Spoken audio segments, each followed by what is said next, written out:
Hello, welcome to the home economics class. Let's begin with a prayer. Father, we thank you for life. I ask for wisdom and understanding for my viewers. In Jesus' name we have prayed with thanksgiving. Amen. Today we are looking at the sewing machine.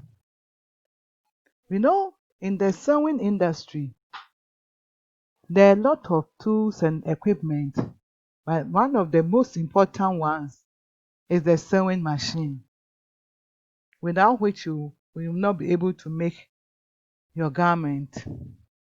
So today we are looking at the various parts of the sewing machine and their functions.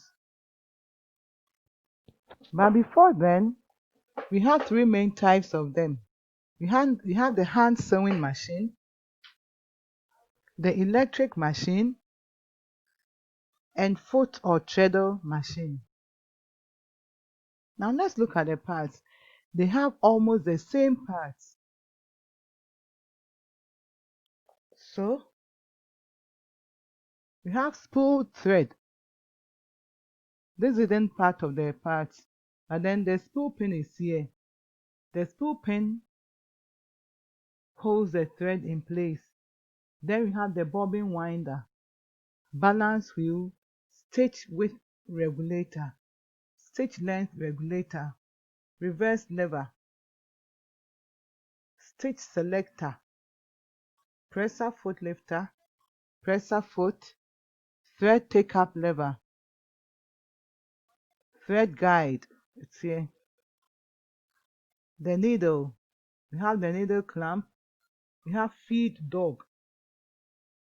Then the bobbin apartment, we have the bobbin case. This is the bobbin,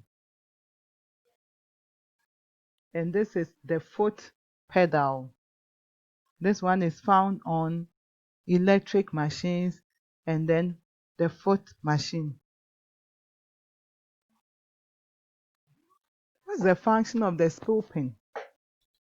The reel of thread, what we see here, is usually placed on the spool pin for stitching to be done.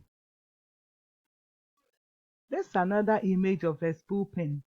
This is that of an electric sewing machine. Sorry.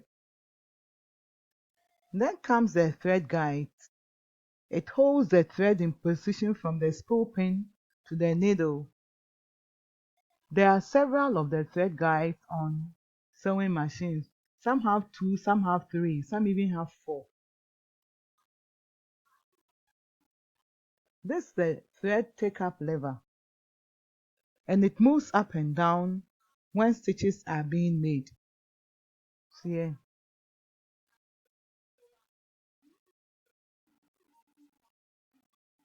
Then comes the presser foot. The presser foot holds the fabric in place as stitches are being done.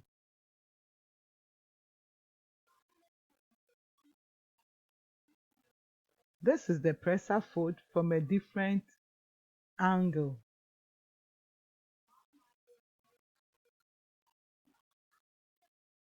We have the presser foot lifter over here. It is used to lift or lower the presser foot onto the fabric that is being stitched. This is tension disc, and this holds the thread slightly tight and it prevents it from being fed quickly so that firm but not too tight stitches are made.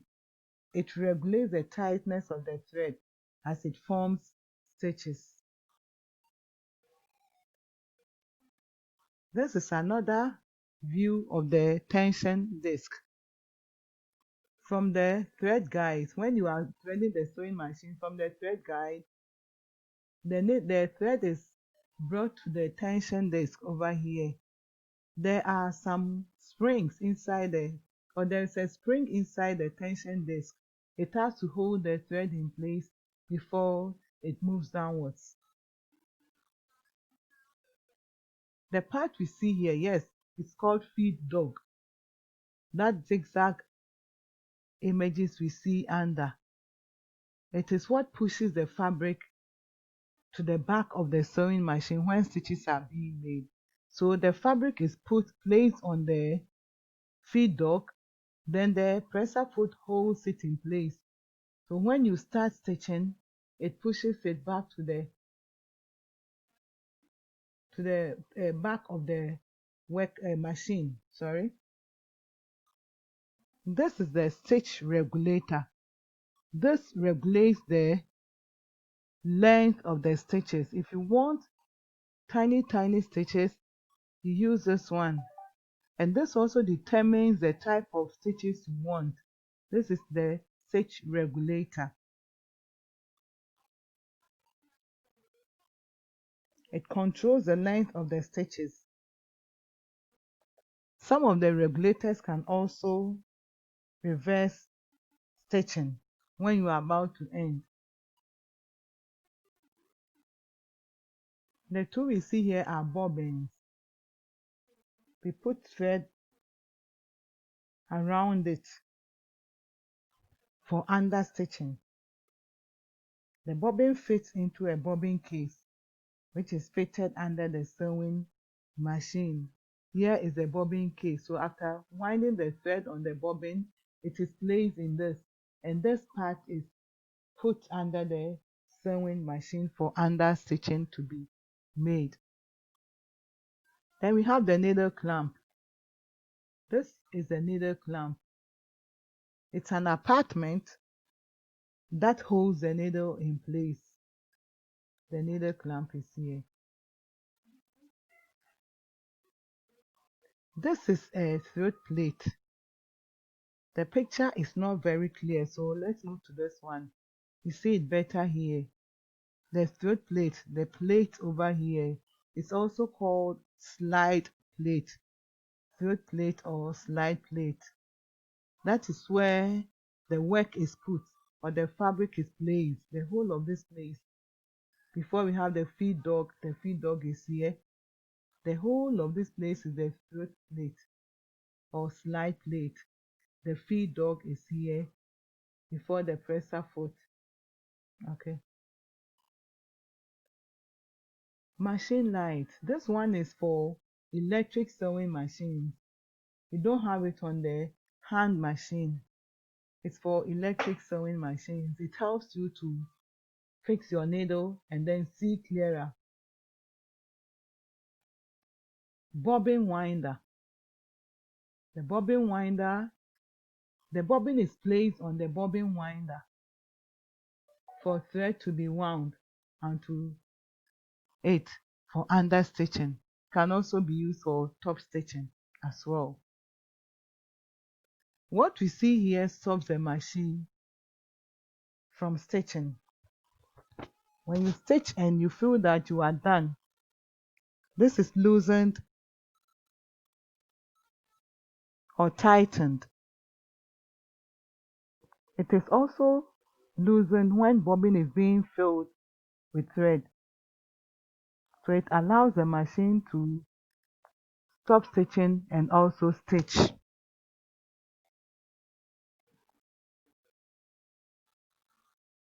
We have the reverse lever here. It reverses your stitching. Let's say when you are done stitching, you want to strengthen the stitch you just made, the last part of it. So you press it and then it will reverse the stitching for you and then it will make it double. Now, after going through the parts of the sewing machine and their functions, I'd want you to answer these questions for me. First of all, you will list 10 parts of the sewing machine and then state their functions. The functions of the parts that you see here: the needle clamp, tension disc, feed dog, stitch regulator, and the bobbin case. Please remember to write your name and class boldly on your answer script before submission. Thank you. Stay blessed.